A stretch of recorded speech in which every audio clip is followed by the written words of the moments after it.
Welcome to the Think Podcast, the show that helps you lead your family in defending the Christian message. It's the Think Pod 12 Days of Christmas, 12 current cultural challenges answered with timeless biblical truth by me and some of my friends. For more content like this, be sure to follow all our guest hosts and join the Think Squad group on Facebook, Gab, and Signal. So, Merry Christmas from the Think Institute and Happy 2022.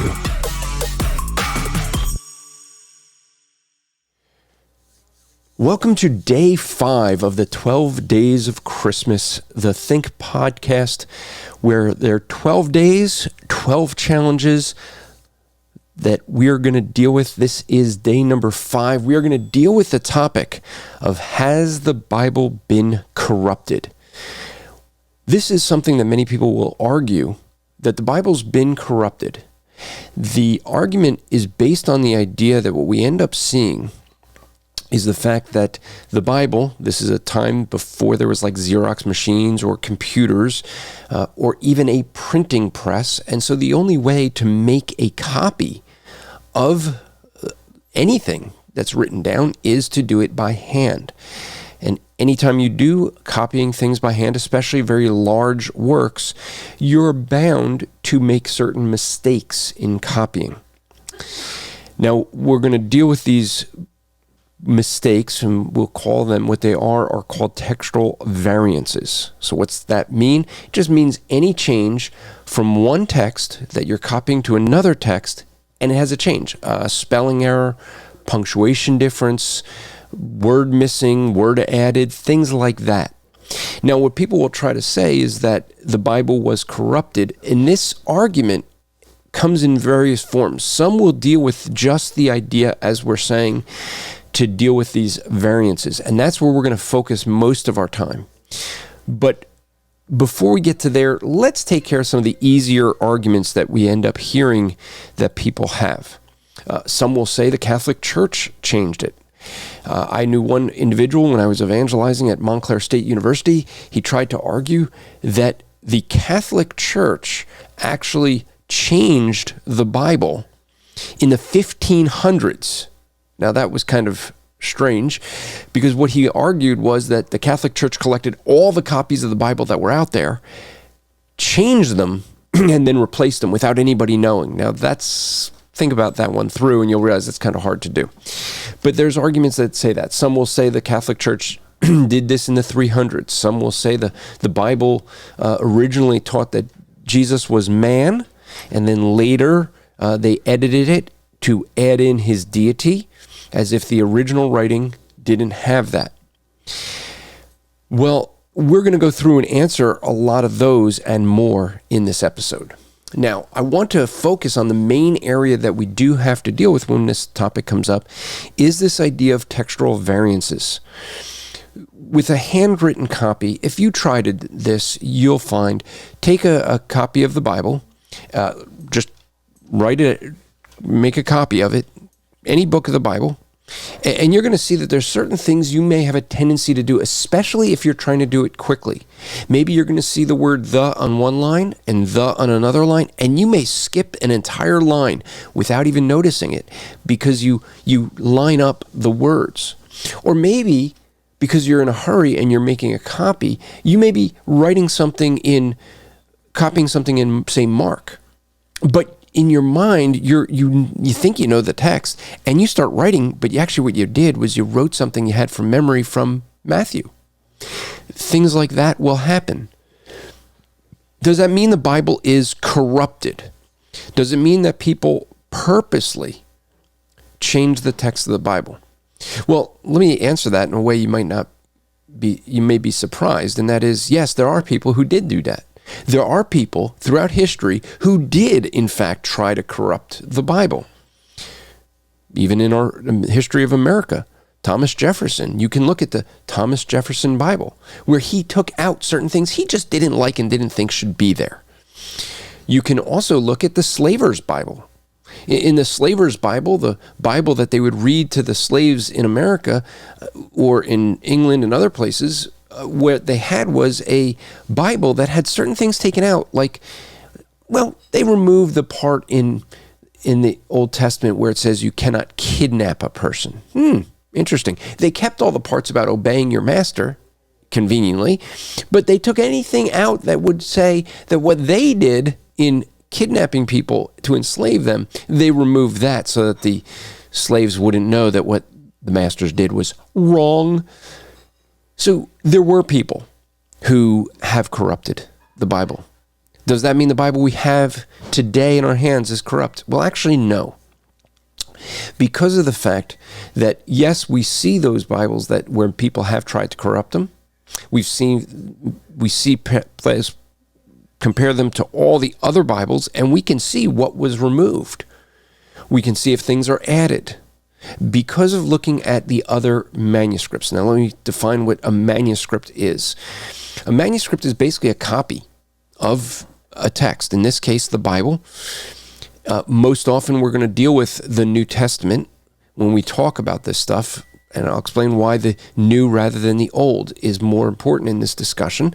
But the New Testament, when we look at a copy of it, it could be any portion. There are some copies, for example, P52, one of the earliest copies of the scripture that we have, it's only the size of about a credit card. But we know enough, we can read enough of it to know that it's from the book of John. So what we end up knowing, or from John's writings. So what we end up seeing there is we can take any manuscript and compare it to other manuscripts. There are some manuscripts we have a full copies of books, complete Bibles, some where we only have small portions. But when you start putting all of that together, there are certain things we can now evaluate. One, the number of manuscripts that we have will be helpful. Now, this is going to be different when we look at the number of manuscripts because there's lots of ways we can look at that. There's things that will help us, such as different translations. We can look, for example, of the Old Testament Hebrew, but we also have the translation of the Old Testament Hebrew into Greek. And so that tells us the understanding of the Old Testament from the rabbis before the time of Christ. Why would that be important? Well, for one example, in Isaiah where it says a virgin will give birth, well, there's many who say, well, that word virgin just means maiden, and that is true. However, in the Greek that was translated before Christ, before people started making the case that the word meant maiden, it was translated for virgin.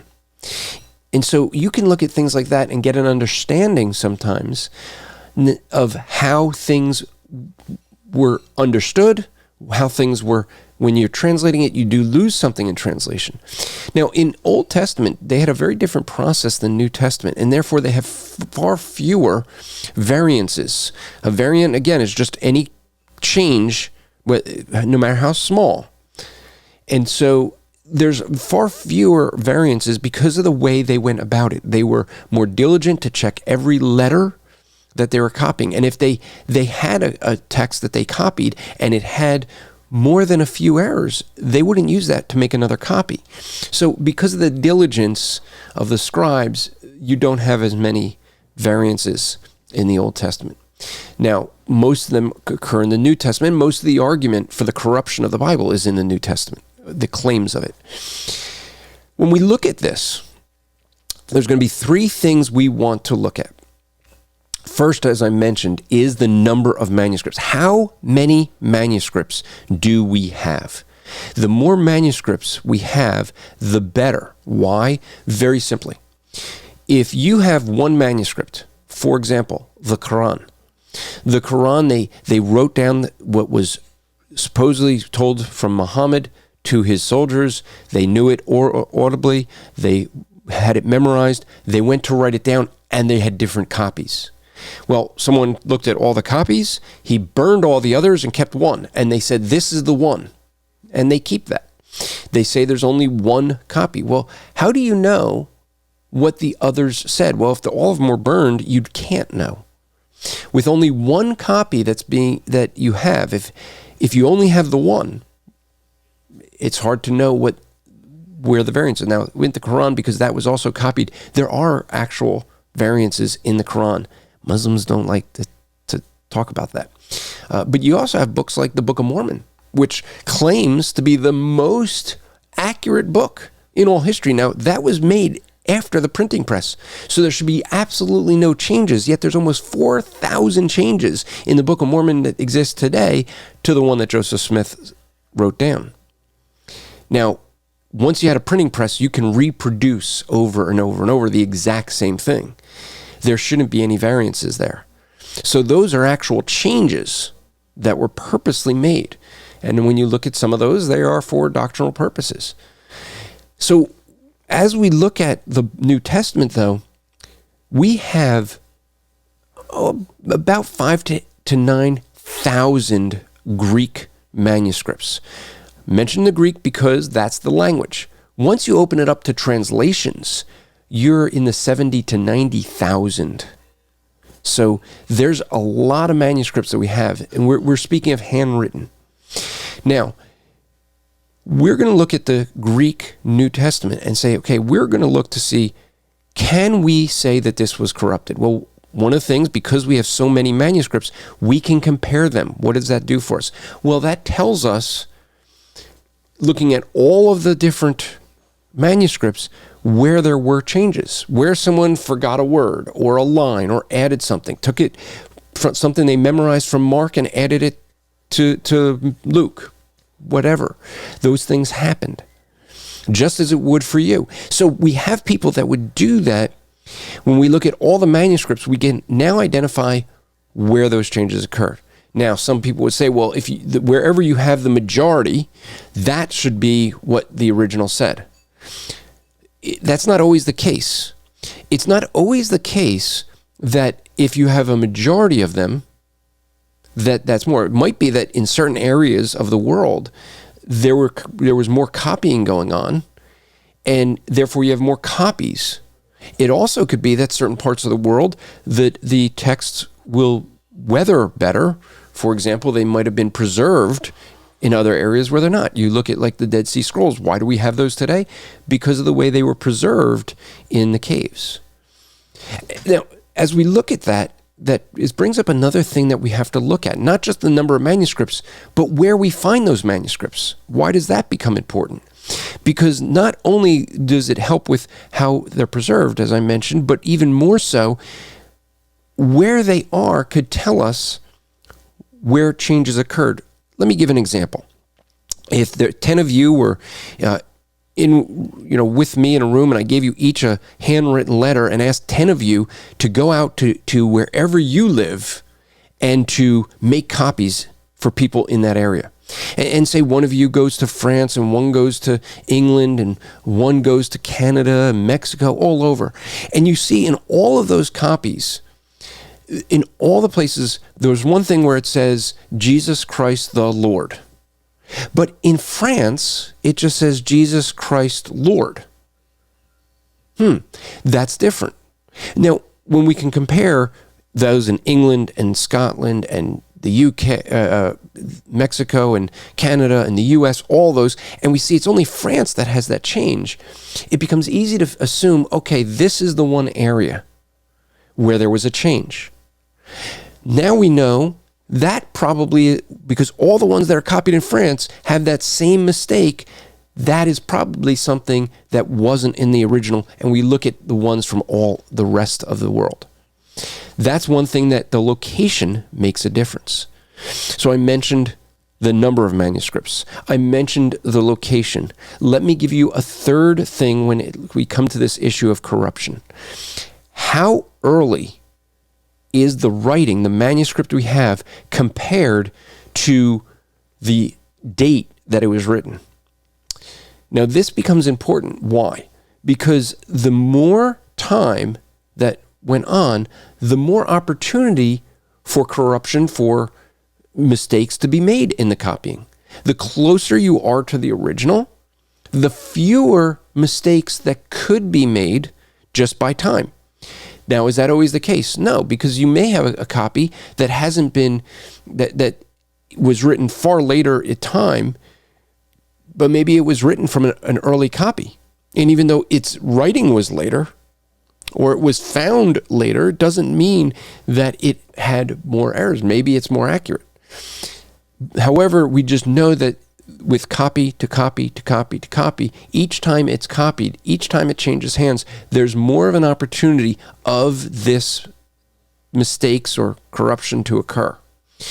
Now, and when I say corruption, it doesn't mean the way some will say, well, then we can't know what the Bible is. Because as we do these things, we can see from these three things, I already mentioned, we have thousands of manuscripts. We have early manuscripts. In fact, we have some manuscripts of the Bible that are within 20 to 30 years of their writing. And so that becomes important. When we look at these things together, we're going to look and say, was the Bible corrupt? Well, I've already kind of said yes. All right, it's corrupt because people did, as they copied, made mistakes in the copies. But what people mean by that is that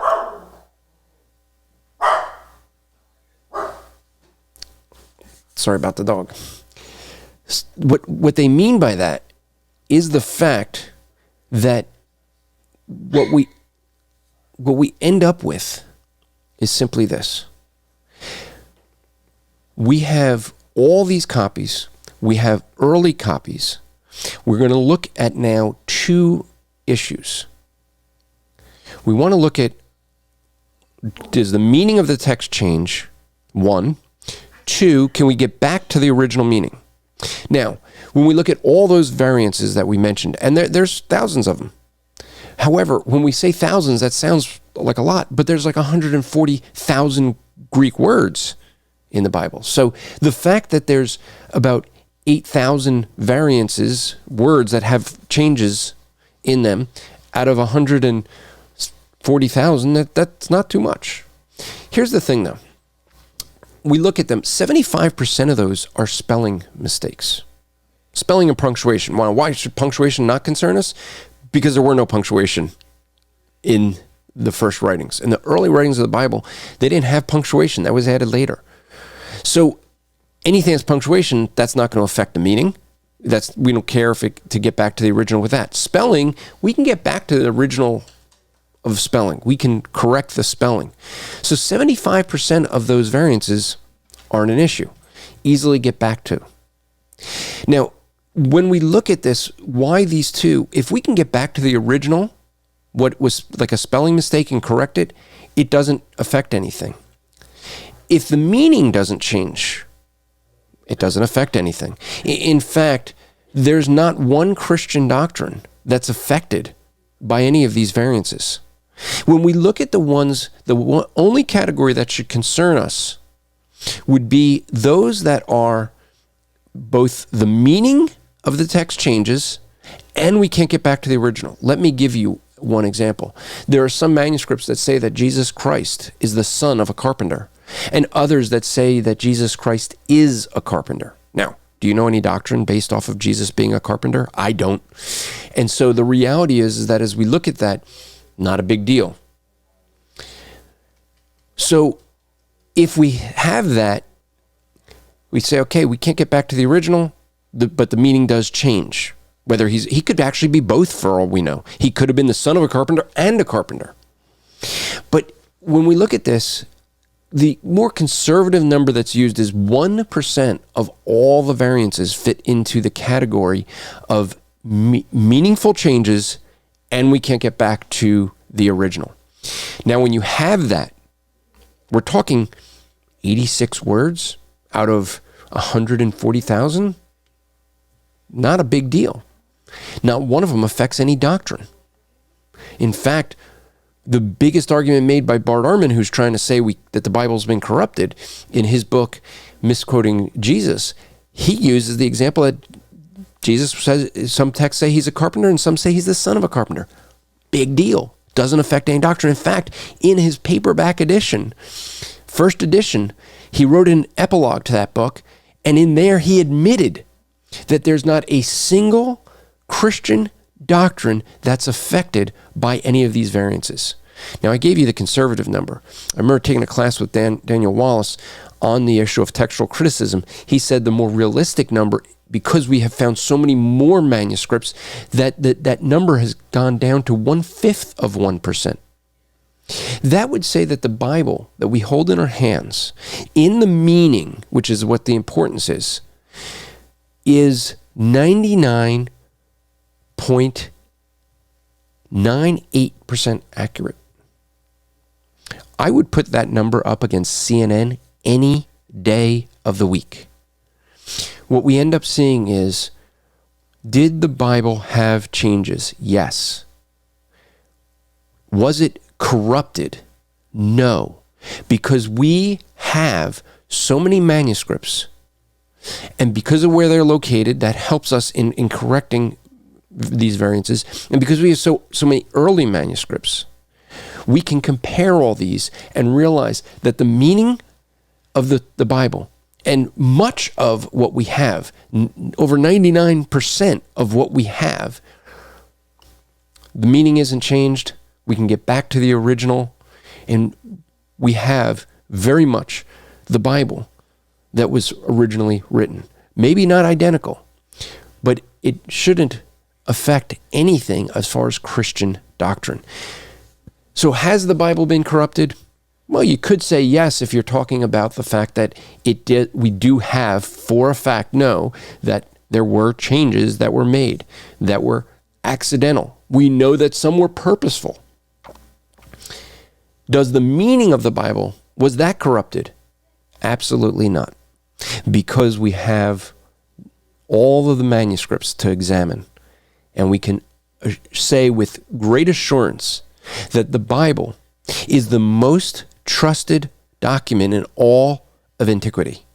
There's nothing that even comes close in all of ancient writings, because the Bible was so important that people copied and copied and copied so many times to make sure the message of God gets all over the world. The message of the gospel was so important that they wanted to make copies. So yes, they made copies quickly of the New Testament because the message was so important. And so the message of the Bible has not been lost at all. It has not been corrupted. That God himself became a man and died on a cross for the forgiveness of sin. That he paid the price that you and I owe so that we could be forgiven and have the mercy of God. I hope in this time of where we have just celebrated Christmas, the time where we think of God becoming a man, I hope that you'd consider, if you have not converted to Christianity, maybe you're listening to this because you thought of these challenges and said Christians don't have an answer to the issue of, was the Bible corrupted? Well, the Bible has an answer. We have answers. And maybe put all your objections aside and realize the message of the Bible is true.